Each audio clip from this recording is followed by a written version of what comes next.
Everyone, તો જો આ વાતાવરણ જોઈને મને એવું લાગે છે કે આજે સોલિડ વરસાદ આવવાનો છે. તો જોઈએ હવે કે વરસાદ આવે છે કે નહીં એમ. અને એમ બી ડેડી બહુ રાહ જોઈને બેઠા છે કે વરસાદ ક્યારે આવે. અને ફાઇનલી જેવો ડેડીની દુઆ કબૂલ થઈ ગઈ અને અત્યારે મસ્ત ધીમો ધીમો વરસાદ આવે છે. અને એવા વરસાદમાં હું, મમ્મી અને ડેડી અમે નીકળી ગયા છીએ. હવે અમે ક્યાં જાય તમને આગળ ખબર પડી જ જશે. અને ડેડીને છે ને ચોમાસું બહુ જ ગમે, ડેડીને વરસાદ બહુ જ ગમે. ડેડી વરસાદને જોઈને ગાંડા થઈ જાય, કોઈના હાથમાં જ ન રહે, એટલો વરસાદ ગમે.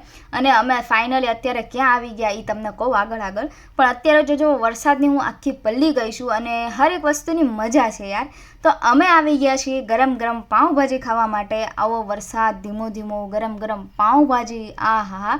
અને એમાંય તે જો ડેડીએ મસ્ત લીંબુ નીચોડ્યું છે. અને આજે તો છે ને મજા જ આવી ગઈ, કેમ કે વરસાદ આવો ચાલુ છે. ગરમ ગરમ પાઉંભાજી, સોડા, પાપડ અને એમાંય તે વરસાદ. યાર વરસાદની તો મજા જ અલગ છે. જેણે આવી એન્જોય નથી કરી, તમે લાઈફમાં આવો એન્જોય બી કરો. કેમ કે ડેડીનું કહેવું એવું છે કે તમે નાની નાની વસ્તુમાં તે બહુ મોટી ખુશી ગોતો તો તમને ક્યાંક ને ક્યાંક તો મળી જ જશે. એટલે લાઈફને એન્જોય કરવી આપણા હાથમાં છે. અને હર એક વસ્તુનો તમે એક્સપિરિયન્સ લ્યો, હર એક પલને તમે એન્જોય કરો.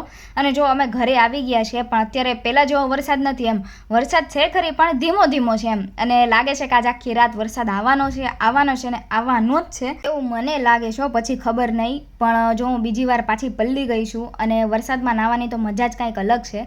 અને હા, જેણે મારી ચેનલ સબસ્ક્રાઈબ નથી કરી, જલ્દી મારી ચેનલ સબસ્ક્રાઈબ કરો. મળીએ નેક્સ્ટ મિની વ્લોગમાં. Bye bye.